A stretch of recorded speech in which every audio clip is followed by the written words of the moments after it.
Attention, stations on the network. Our broadcast will begin in 10 minutes from my mark.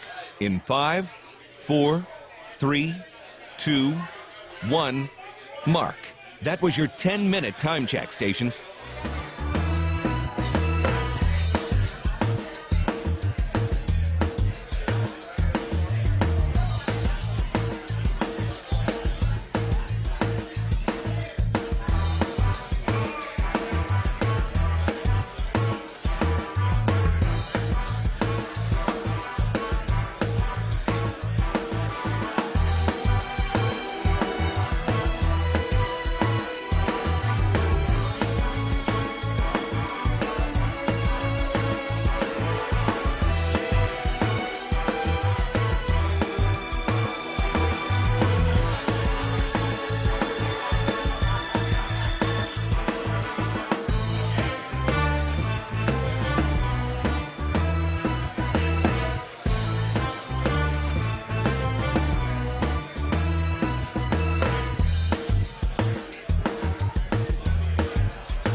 Attention, stations on the network. Our broadcast will begin in 5 minutes from my mark. In 5, 4, 3, 2, 1, mark. That was your 5-minute time check, stations.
We're about 3 minutes from the billboard. Just wanted to check in, make sure everything's working right.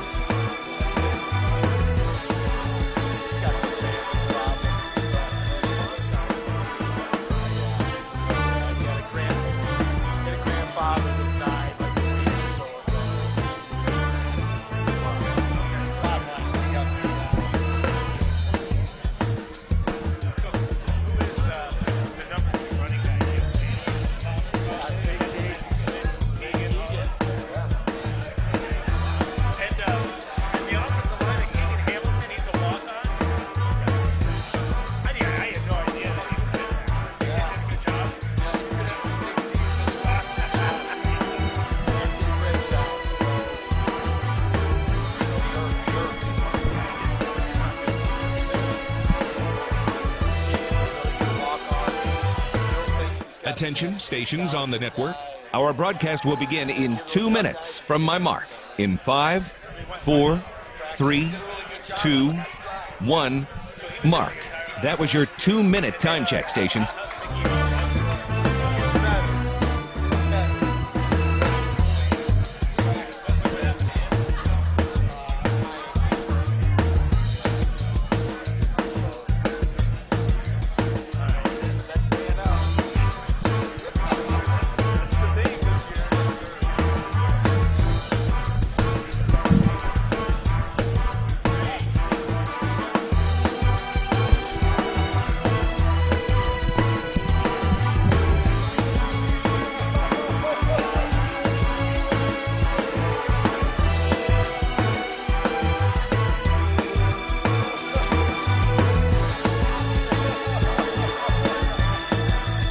Attention, stations on the network. Our broadcast will begin in 1 minute from my mark. In 5, 4, 3, 2, 1, mark.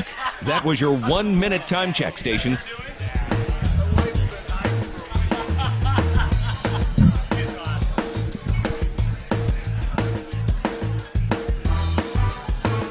About 45 out, just checking in one more time.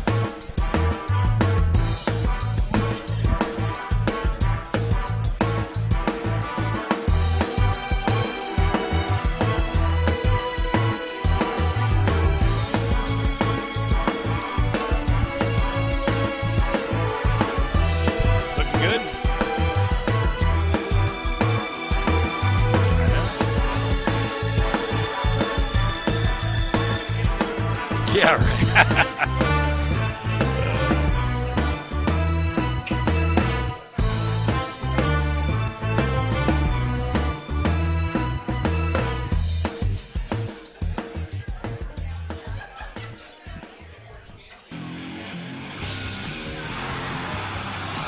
on the Colorado State Sports Network from Learfield, from CB & Potts Restaurant and Tap Room in Fort Collins. Welcome to the Colorado State Coaches Show, brought to you by Bank of Colorado. There's only one. Coors Light, mountain cold refreshment made to chill. UC Health, the official healthcare partner of Colorado State Athletics. Also by Water Pick, a Church and Dwight company and a proud corporate sponsor of the CSU Rams. From CB & Potts Restaurant and Tap Room in Fort Collins, here is your host, Brian Roth. All right, a very good evening, and we welcome everybody back inside the CB & Potts Restaurant and Tap Room. We're at Collindale in Fort Collins.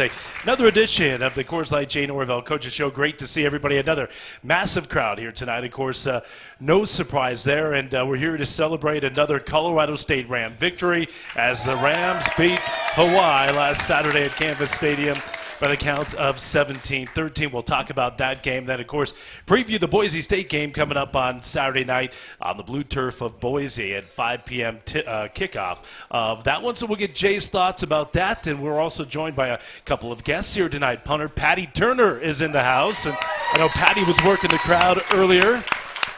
Got a future in politics ahead of him. I mean, he's out there glad-handing everybody. Well done, young man. And then Tommy Perry, special teams coach, is also with us here tonight. And we'll talk to Tommy later on in the program, pumping up the crowd. I like it. We need those loud cheers. All right.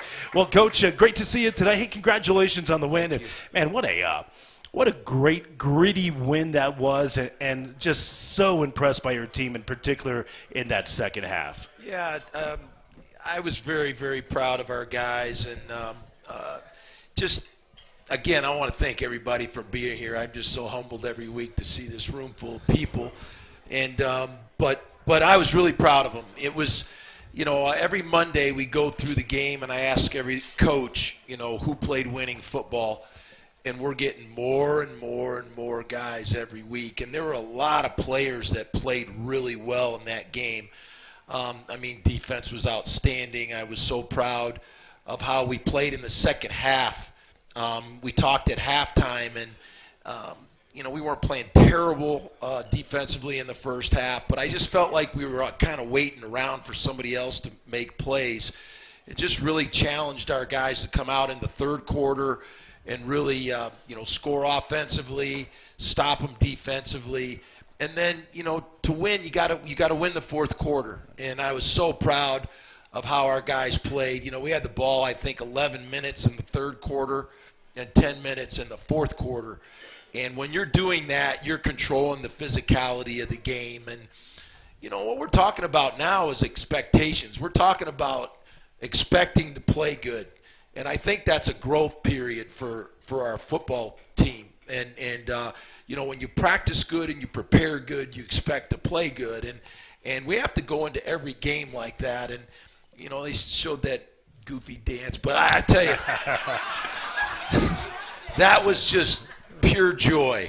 I cannot dance, and I never could dance. Just ask my wife.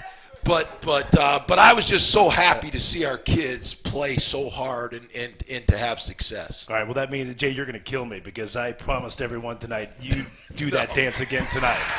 There's only one thing that can make me do that dance. That's our boys winning. That's right.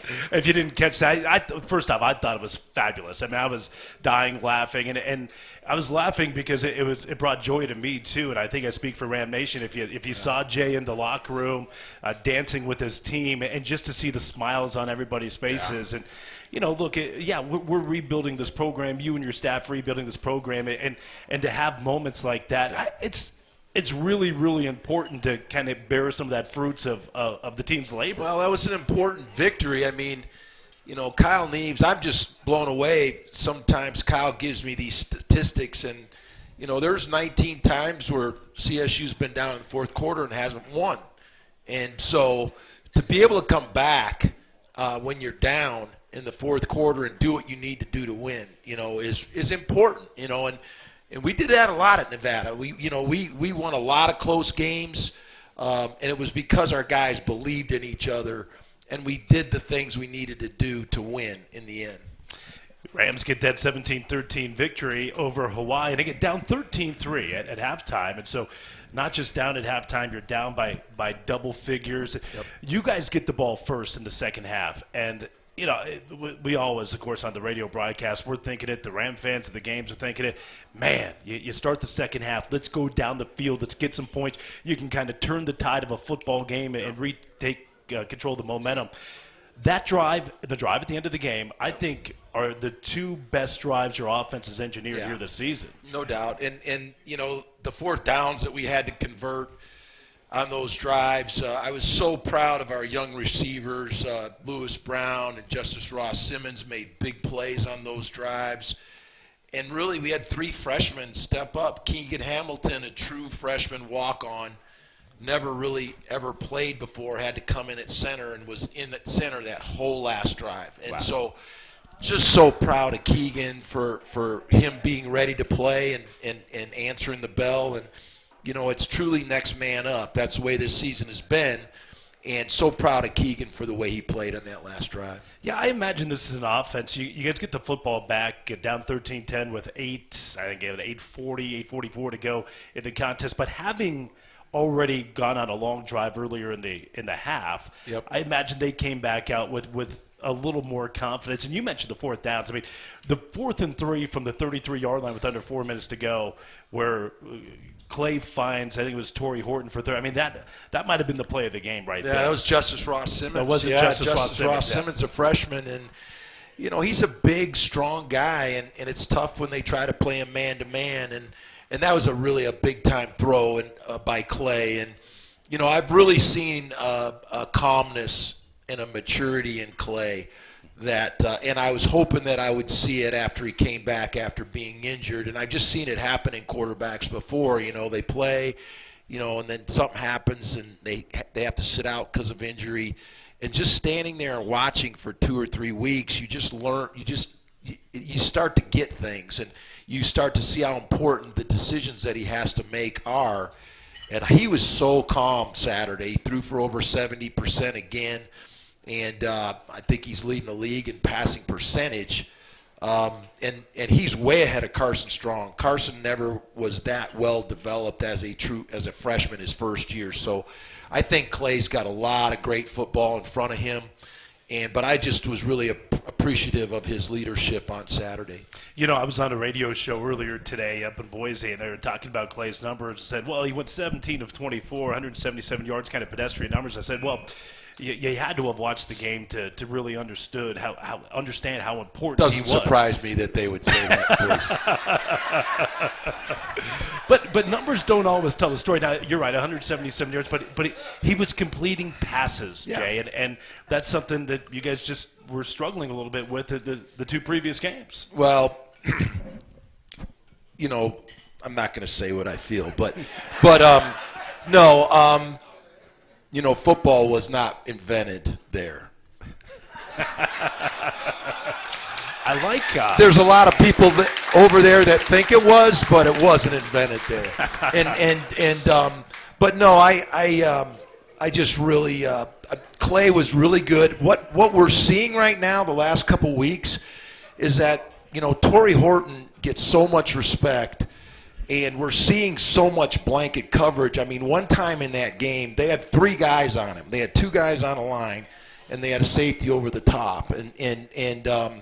But what that's doing, it's creating opportunities for the other receivers, but it's also creating opportunities for Avery Morrow to run the football.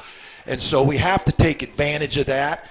And that's what the defense was giving us. And on that last drive, you saw the big runs that Avery had, and our offensive line is blocking really well for him. And so that's just part of what we have to do right now. Yeah, no, we weren't going to get out of the show here tonight without talking about Avery Morrow. No question about that. I mean, it's, you know, of course we had Avery here on the program last week. And such a soft-spoken young man, but there's nothing soft about him when he's out there playing football, and he goes for 147 yards in the game, 3rd consecutive game with 100-plus rushing yards. He's averaging, I think, 145 rushing yards per game in conference games only. But I think you mentioned this on Monday at your press conference. You said 88 yards of the 147 came after contact. That's not surprising. Yeah, he had almost 100 yards after contact, which really is a credit to how hard he's running, and I think he's getting stronger. I really think he's getting stronger. I think he's getting better, and I just think he has so much more in his tank, and so we're excited to see what he can do these next 5 games. Yeah, again, Avery Morrow's been terrific. And 2 more touchdowns for Avery Morrow. He has all 3 rushing touchdowns for the Rams here this season. All right, you mentioned a little bit about those 4th downs. Went for it 6 times on 4th down in the game, Jay. I think you've gone for it 24 times on the season. Is that just how the season has kind of been dictated? Each game dictates that situation, or is this something we can expect the rest of this year, next year, the year after, the year after? They give you 4 downs, so you might as well use them. No, no, the game dictates it, and the situation dictates it, and I just felt like we needed to keep the ball and go score, and it's not always going to be this hard. It really isn't.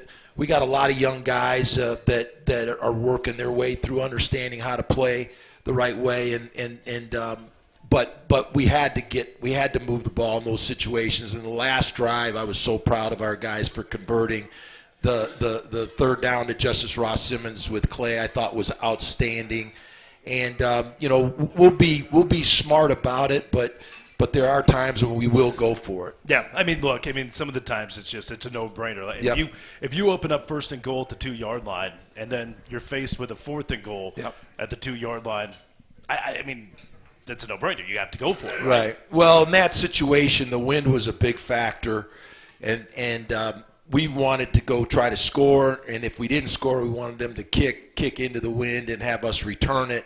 And I was really upset about the penalty on the punt. I know Tommy probably doesn't want to hear me talk about that right now, but because we kind of let him off the hook. Yeah. We had him backed up. And that's another example of a young kid that just doesn't know. He's learning how to play, and he'll get better. But we thank goodness we got through the game and we were able to come out on top. All right, I do want to ask you about that because I don't know if I've ever heard that call. What was the official call on that? It was a jump leaping the shield block. Yeah, you can't. You're not allowed for safety purposes. I'm looking at David here. You're not allowed for safety purposes to jump over the shield. Right. That is a penalty. You can work through the shield and you can try to block the kick, but they don't want kids jumping up over and getting flipped over, right, and because of injury purposes. Right, and you can't jump over the line on a field goal, right? No, you as cannot. Well. So again, that's another safety deal. Yep. But I've been doing this a while. It's the first time I heard that, and I just kind of shook my head. I was like, wow. Yeah, you learn something new all the time, and obviously it's it's something you guys probably teach, but a young kid that just quite didn't understand what it meant. Right, but, and he's a big threat. I mean, he's a 6'6" kid, and he's a basketball kid. So who was that? Jordan Williams. Jordan Williams. Okay. Yes. Yeah, Jordan is a kid I know is going to factor in as a tight end for you guys moving down the line. All right, we'll take our first time on the program here tonight. We'll be back here to CB and Potts Restaurant and Tap Room in Fort Collins. It's the Jay Norvell Coaches Show. We're taking you right up until the top of the hour. Back after this, the Colorado State Sports Network from Learfield.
CBN Potts Restaurant and Tap Room. We're in Fort Collins tonight, Collindale Golf Course. Another edition of the Coors Light J. Norvell Coaches Show. Great to have everybody here. Tonight's show brought to you by UC Health, the official healthcare partner of Colorado State University. UC Health, live extraordinary. All right, well, the Colorado State Rams, they get the 17-13 victory over Hawaii this past week. A dominating second half in which the Rams outscored the Rainbow Warriors 14-0. And Rams now sitting at 2-1 in Mountain West Conference play against Boise State coming up this weekend, Saturday night at 5 up on the blue turf. Brian Roth, Jay Norvell back with you. Jay, tell us a little bit about this defense and how they were able to turn it around from one half to the next. And they held Hawaii to just 38 second half total yards. And, yeah. I mean, that is just amazing job. Of course, your offense played a little keep away. But right at the end of the first half, I mean, Hawaii, I thought, put together two of their best offensive drives of the game, and then you shut them down the entire second half. How did Freddie Banks and the defense do that? Yeah, they had a 2-minute drill right at the end and kind of got a hurry-up field goal at the end and scored right before the half. And so, but I think we take a lot of pride in going in at halftime and making adjustments and talking about what the other team is doing and just really settling our players down and making adjustments. And I thought Freddie and the defense did a great job of that. The other thing, I just think we had more of a sense of urgency collectively and individually, and our kids really picked it up and on both sides of the ball, and that really showed in the second half. Yes, it did. And the Rams, of course, close out the game with a defensive play. Aiden Hector with the INT. He seems to be a kid who is always around the football. Yeah, he's got a really good nose for the ball. That's a great quality to have for a safety. And I think he's going to grow and mature. You know, I just see all of our safeties, Jack Howe and Henry Blackburn and Aiden Hector, they're all kind of taking the personality of Coach Banks. And I told those guys they need to be coaches on the field. And all the things that he's teaching, you know, they need to implement it and put it into our defense. And so really, really proud of Hayden, how he finished that game. Yeah, and you look at your cornerbacks going into that game. I'm sure some Ram fans noticed it from the stands, but you guys were really shorthanded at that cornerback spot. I mean, Greg Leday didn't play. Angel King did not play either. Yep. And, well, first off, how are those two guys? Do you expect to have them on Saturday night? It's kind of going slow with some of their recovery, and there's a possibility that we could get Greg back by Saturday. Okay, and who are some of maybe the other – did you play any of the other younger kids out there at corner, or did you just go with basically Guzman and Anusium? Yeah, we went with Guz and Anusium and then the three safeties in the back end, and they pretty much held the load. And then it did help that we had the ball so much in the second half, and we didn't have to play as many snaps defensively. Yep, again, the Rams I think the defense only faced 17 snaps from Hawaii in the second half. Offense held the football for 22 minutes in the second half. That's 22 minutes of 30 minutes. And this is a defense against 6 straight games now, Jay, that they forced a turnover. Yep. And we've talked about it each of the weeks. I mean, this is it's a contagious thing. And once the defense starts creating turnovers, it just seems to continue to pile on itself. No, we felt that way going into the season, and that could be a real strength for us. And, you know, after our preseason and our roster kind of settled down, we really challenged our players to see how much we could improve every week in the conference play. And I think we're second in the conference in conference games and points per game defensively. I think we've given up 15 points a game in the 3 conference games, which is outstanding. And I think we could be the best team in the conference defensively as far as points per game. And so we're really challenging our guys to continue to improve and see if we can reach that. And you have young guys that are getting the job done out there as well, and especially up front. I mean, I look along that defensive line, and I feel like I'm calling different guys each different plays, and I'm looking at the roster. And you're looking at redshirt freshmen, you're looking at sophomores, you're looking at juniors. I mean, Cam Barito, Grady Kelly, who's been on the show with us here this year. Got some pretty good young defensive linemen, don't you? Yeah, Mukende's doing a great job, and I think Buddha Williams does a great job rotating all those guys and keeping them fresh, and the older players are really giving a great example. CJ and Mo Camara, I mean, those guys are working so hard, and giving a great example to those younger players. But they play with relentless effort, and it really is shown on our defense. All right, one more thing I want to mention before we'll take a break. Then on the other side, I want to preview the Boise State game. But your offensive line, and we talked about the sacks that the offensive line gave up at the start of the season. I think it was 23 sacks the offensive line gave up the first 3 games, and that's a lot. But you look at the last 4 games, they've only given up 6 total sacks in the last 4 games. Didn't give up a single sack on Saturday against Hawaii. The progress we're seeing from this offensive line has been fun to watch. Well, I think of course you're healthy too. We are, and healthy as you can be. Healthy as we can be. We lost George for good part of the second half of that game, and Dirk had to come in, and then Keegan Hamilton played the last series. But I think those core guys are doing a really good job. Our quarterbacks are playing smarter, and we didn't turn the ball over either, and that's something that we're really, really proud of, and we continue to do that. Good things are going to happen. Okay, we have one more segment left with Coach Jay Norvell. We're going to take a timeout. We're going to preview the Broncos of Boise State and get Jay's thoughts on that. All right, stay with us. Plenty more to come as we take you right up until the top of the hour here tonight on the Colorado State Sports Network from Learfield.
here tonight. The Coors Light Jay Norvell Coaches Show. Coming to you, CBM Potts, Restaurant and Tap Room, Collindale here in Fort Collins. Great to have everybody with us again. Taking you right up until the top of the hour. Brian Roth, head coach at Jay Norvell, with you. You know, Jay, look, we're talking about a Colorado State Ram win that Saturday against Hawaii. And you know, I was doing my podcast earlier today, and I go through all the sports, and it's amazing. And I'm talking about just boom, boom, boom, right down the line. I mean, how many successful programs we have here at Colorado State. No, and I want to thank everybody for being here, and our great volleyball coach, Tom Hilbert's here. Congratulations on their season. Doing a great job. And then I understand that our women's golf team won their first tournament over in Hawaii. All right. And our men's team is doing very well, doing very good as well. So congratulations to them. Yeah, the women's golf team was out the Rainbow Wahine Invite, out in Honolulu. Tough gig. And congratulations to Laura Seelick and her team. Their first win of the season. The men's team has won 3 straight tournaments. Why not? They're going to head out to Pebble Beach next week. Tom Hilbert's team is in second place. And of course, Tom's team has been to 1 million NCAA tournaments. And then the cross-country teams, they have a new head coach, Andrew Epperson, and they are both nationally ranked. Men's and the women's team both ranked. And on Friday, they're going up to Laramie for the Mountain West Conference Championships. I don't know who put that thing on the moon, but apparently they're going up to Laramie for that thing, and we wish them the best of luck as well. All right, well, we've been talking about a Colorado State Ram win here tonight, that victory against Hawaii. Let's now move forward and look at the game coming up on Saturday. Jay, you guys go up to Boise State to take on the Broncos. They're 5-2 in the year, 4-0 in conference play. What do you make of this team? Because they're really interesting. You look back to them about a month and a half ago, I think everybody was ready to bury Boise after they got blown out at UTEP, but all of a sudden they turned it around. They've won 3 straight. Yeah, they've got a new quarterback, and Dirk Cutter's taken over their offense, and they're doing a good job of utilizing the strengths of some of their players. Their new quarterback's a young kid, and he's a really good athlete. He can run and throw, and they're playing good, consistent defense. And so it's a pretty typical Boise State team, good athletes all over the field on defense. They have a lot of players that have played a lot of football, especially defensively. So it's always a good challenge when you go up them and play them. But, you know, it's exciting to go play there. You know, we played there quite a few times. You know, we played there twice from Nevada, and then we played up there twice in a bowl game. So, you know, we've had success up there, so we look forward to going up there. All right, so speaking for me and me only, I have a hard time watching a game on that blue turf. I'm not sure if the Ram fans like watching the blue turf. Do you notice it as a coach? Yes. Yes, you do.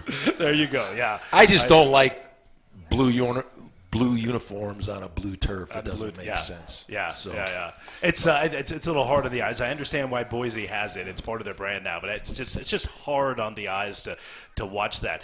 One more comment about that defense for Boise State. You look at their numbers, and they're 3rd in the nation in total D, 1st in the nation in pass defense.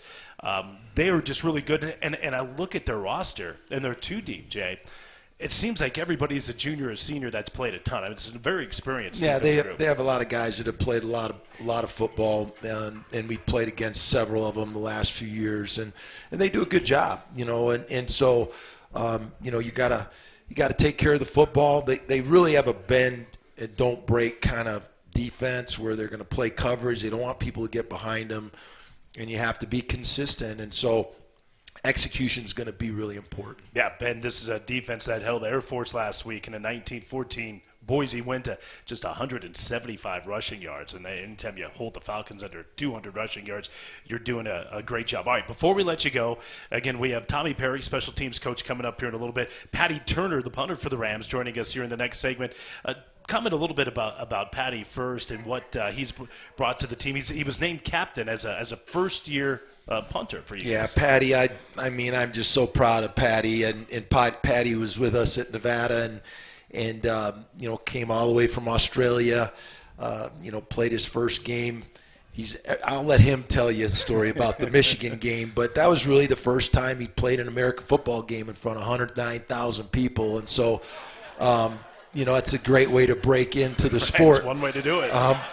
But no, I'm just so proud of him because he was voted captain by his teammates, and for a guy that's new on the team, and a lot of guys don't know him, he's just made an incredible impact on his teammates in a very short amount of time, and he makes a huge impact on special teams, not just as a punter, but in the meetings and getting guys to understand the importance of covering kicks and returning kicks and watching film throughout the week. He's really been a great catalyst for us and teaching guys how to prepare, how to play. So nobody cares more about the team than Patty, and just so proud of his progress. Yeah, and then, of course, you bring in Coach Perry onto the staff, and he was not one of the coaches that came over from Nevada. He came from UTSA, where he spent the last 2 years, but I know he's made an immediate impact. Yeah, he was our original special teams coach at Nevada, right. and really everything we do stems from Coach Perry. I mean, our whole philosophy of the punt game, especially, and directional kicking, and it's really can be a weapon, and I think we're going to start to see that this second half of the season. But everything that we've done philosophy-wise really stems from Coach Perry and how he sees the game. All right, again, we'll talk to Coach Tommy Perry here in just a little bit, and then Patty Turner coming up next. Now, Jay, we're going to let you go. One last chance. If you want to dance, now is the time to do it. Not tonight. Okay. Saturday night. That's right. Saturday. We'll do that in Boise. Yes, sir. Thanks, Jay. Appreciate Thank you, it. Brian. Head Coach Jay Norvell on the program. Patty Turner comes up next after this on the Colorado State Sports Network from Learfield.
Segments up tonight of the Coors Light J. Norvell Coaches Show. Welcome back. CBM Pots, Restaurant and Tap Room, Collindale, the place to be each and every Wednesday night. Tonight's show brought to you by Canvas Credit Union. They're proud to be the official credit union of the CSU Rams. You can visit them at their CSU branch at the Laurie Student Center today to open up an account, or visit them at canvas.org/CSU. All right, Brian Roth back with you, and welcome in Patty Turner, the punter from Australia. How are you, sir? Good seeing you. Very good, thank you. Very good to be here. All right. Well, I guess the first question is, how does somebody come from Australia to the United States to punt? How does that whole deal happen? Internet, hey, it's a beauty. Probably the main sport in Australia. Surprisingly, isn't rugby. It's Australian football. Right. So which Aussie rules football and rugby, two very different games, right? Absolutely. Okay. Yeah. So no throwing in Aussie rules. So I grew up punting the ball, being out in the backyard, just punting the ball with my dad instead of playing catch. Played that my whole life, and when I was about 19, 20, it didn't go the way I wanted to, and I always thought I had a bit of a longer leg when kicking the ball. So approached Nathan Chapman and Johnny Smith at Pro Kick Australia, and they really helped me develop my game and put some videos up on YouTube and Twitter, and reached out to anyone watching, and luckily enough, Coach Norvell and Coach Sheffield, my special teams coach for the time, took a chance on me, and something I'm stoked about and forever in debt for. So that's it in a nutshell. Yeah. So I imagine you had not. Had you been to the United States before? I hadn't. No, you had not. No. Okay. That was it. That was a long so plane it ride. was sight unseen. You show up to Reno, Nevada. Yep, that's one way to put it. Yep. Well, we're happy to have you in the United States. It's interesting because when we go and play these games, I do a spotting board, and then you're writing down where folks are from, and there's a lot of kickers and punters from Australia. In fact, the punter for Boise State, he's from Geelong, Australia? Yeah, so me and James actually trained together. You guys know each other? Me, James, Sacramento State punter Cal, and a couple of other guys in FBS as well, all trained together in a little group coached by Tommy Hornsey in Geelong, which was great fun, and it's good to see all those guys doing well over here as well. Now you're from just a couple hours outside of Melbourne, right? Yes, sir. Yeah, nice little town called Ararat, which Coach Norvell loves the pronunciation of. So yeah, it's a good community, and there's a few from there listening tonight as well, which is Thursday lunchtime for them. So yeah, I was gonna say, what's the time difference? Yeah, Thursday lunch break at the moment. So okay, yeah. All right. So what is the biggest difference between Australia and the United States that you've seen? Oh, the food, absolutely. In a good way or a bad way? Oh, great way for me, but yeah, probably, first thing I did when I got off the plane was I went to a place called Burger King, and wow, I could have swam in that soda. I think that was huge. The top shelf right off the plane, huh? Absolutely. Yeah. Well, we're happy to have you here in Fort Collins. Patty Turner, the redshirt freshman punter. You'd mentioned you wanted to play Aussie rules football, and your dad was a professional Aussie rules footballer in Australia. But you gave it up at age 20. How old are you?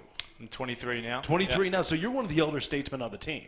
Yeah, it's a little bit funny to say and think about, but it sort of gets forgotten because we do have a very mature group. We've already spoken about a lot of freshmen who have stepped up this year, like Justice, Lewis Brown, Coach Norvell mentioned Keegan before. Very mature guys with that next up mentality. So it's very easy to forget that a lot of my colleagues are a lot younger than me. You were named captain of this team. What did that mean to you? Oh, it meant the world for sure. Leaving everything I knew behind me to come over here and give this a shot was one thing, but to be embraced by not only CSU but Fort Collins as a whole was so humbling, and yeah, it really meant the world to me, and it was a very emotional phone call ringing back home to share the news.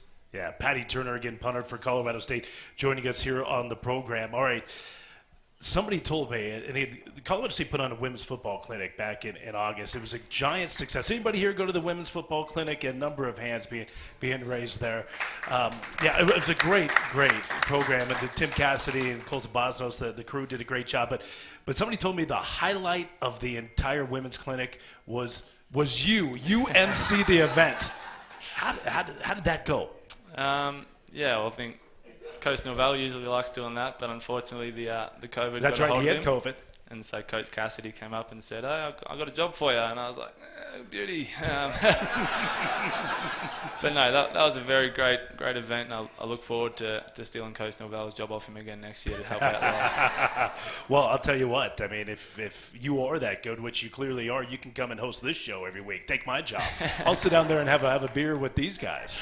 Yeah, that wouldn't be bad. It's a standing offer if you want. It doesn't pay much, though. That's all right. That's all right. All right, final thought before we let you go. I mean, is it a true story? And Jay told it earlier this year that when you stepped on the field at Michigan, it was the first time you had ever played in a football game at any level. I mean, I played Madden on the PlayStation once, but apart from that, yes, sir, it's very true.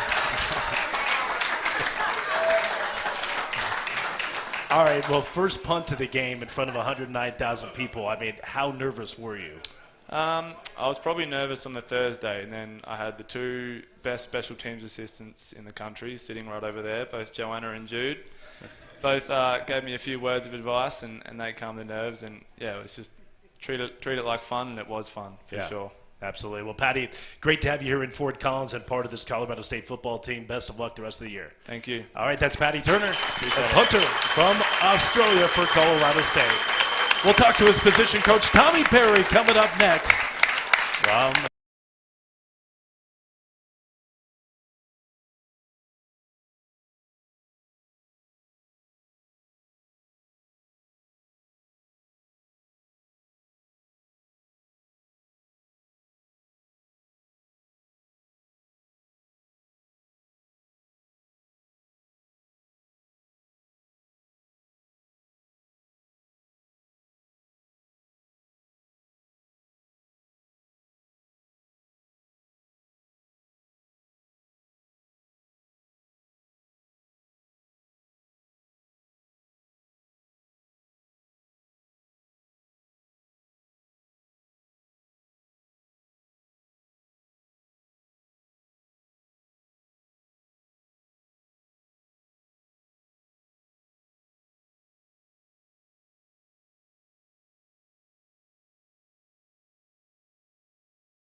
Coaches Show live from CB and Potts Restaurant and Tap Room here in Fort Collins. Tonight's show brought to you by the Bank of Colorado. They know there's only one Colorado, there's only one CSU, and one bank that cheers as loud as you do. That's Bank of Colorado. All right, Brian Roth back with you. Tommy Perry in the house, special teams coach for Colorado State.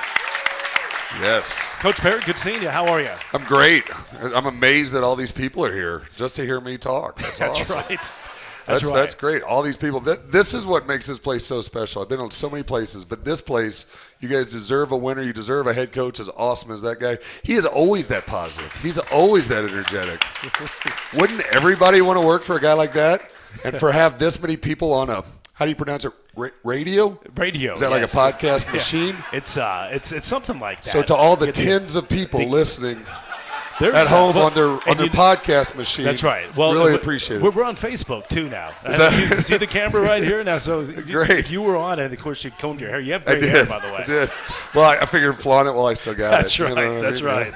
You've got to do that as you get up in age, Sure. as we all know. Sure. All right, well, Tommy Perry, special teams coordinator at Colorado State. Last 2 years at UTSA, all you guys did is win Conference USA last Had another season. Aussie. That's right. Another Aussie punter who did really, really well. So you're familiar with the Aussie punters. I am. I'm familiar with the language barrier. You know what I mean? And that's. But they do really. I mean, if you think about it, it's almost like 60% or so of the punters in America are Australian, because they just grow up doing things with footballs right. that we're just not used to doing. And Patty has a real gift. He's so mature. Usually lots of the punts that we have, I'm asking him what he'd like to do, and we're building our protection and our coverage around it. And if you guys notice, very few of our balls get returned because Patty's just – and I got so much respect for the last special teams coordinator and the last staff that we played.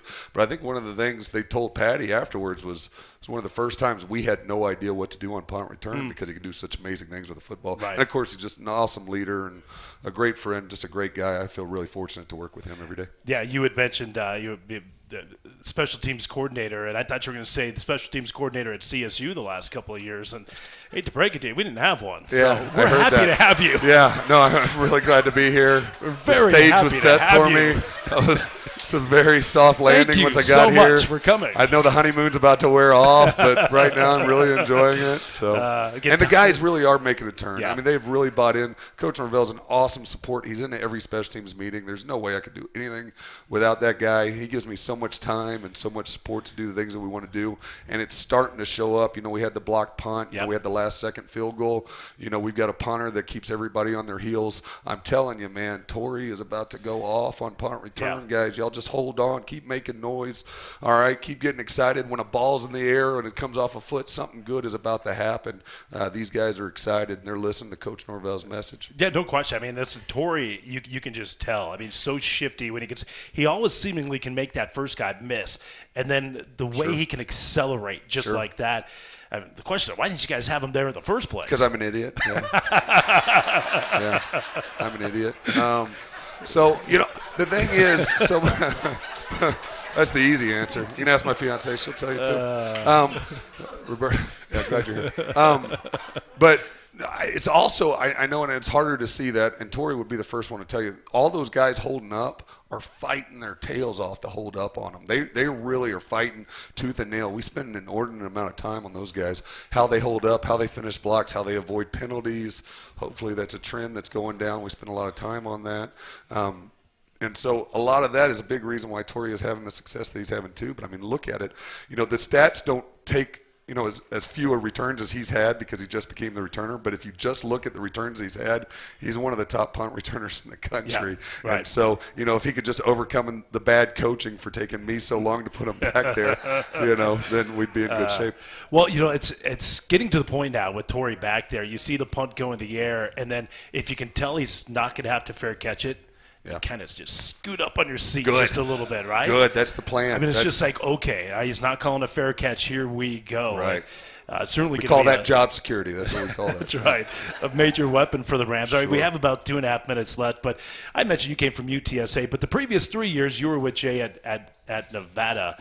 Why did you want to come back and hook up with Jay here at Colorado Isn't it State? obvious? I mean, my gosh, he really is. He's that good of a guy. This is I think it's my 9th job. All right, and I've worked for so many first-time head coaches. I think I've worked for 5 different first-time head coaches, and Coach Norvell was it. And he doesn't get wrapped up in a lot of the different things that go on because there's so many pulls on him as a head coach that have nothing to do with football.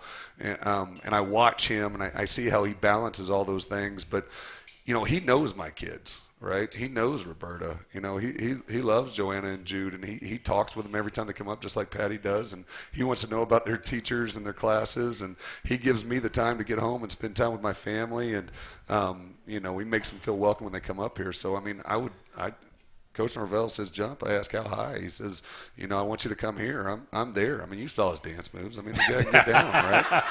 And the guy can absolutely get down. He was texting out, Motown jams midweek last week. I was like, we got this one in the bag, boys. We got this one. Coach Norvell's texting out Motown jams. Yeah, you know what's on at that point. Yes, absolutely. Tommy Perry, special teams coordinator at Colorado State. Final thought. Jay talks a lot about starters wanting to be a part of special teams, and that's huge, isn't it? It does, yeah. And it just, the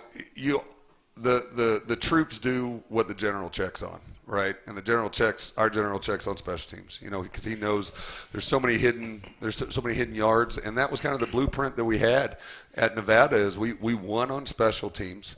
We played smart defense, and we scored when we had to score on offense. So I was a walk-on, that was fortunate enough to play a little bit on special teams, and so I don't really know. Really, I don't look at the depth chart and go, oh, this guy's a starter, so we should play him, or oh, this guy's a walk-on, so we don't need to play him. We get the time, and that's kind of the plus we get as having a dedicated special teams coordinator. Is I got the time to really evaluate every position and every player, and I walk around during practice and I evaluate this guy. He's good at this. He's good at blocking. This guy can run the ball. This guy can do this. He can do that, and so that helps kind of figure out who's who. And so there's a lot of starters, but those are the best guys for that position. Yep, indeed. Hey, Tommy, thanks so much. I wish we had more time with you. Sure. Appreciate you coming out. Sure. Hey, you keep paying for the burgers and the beer, and I'll be here. That's right. Tommy Perry joining us here tonight. Big thank you to Patty Turner, head coach Jay Norvell as well. For everybody, Brian Roth saying so long here from CBN Pots.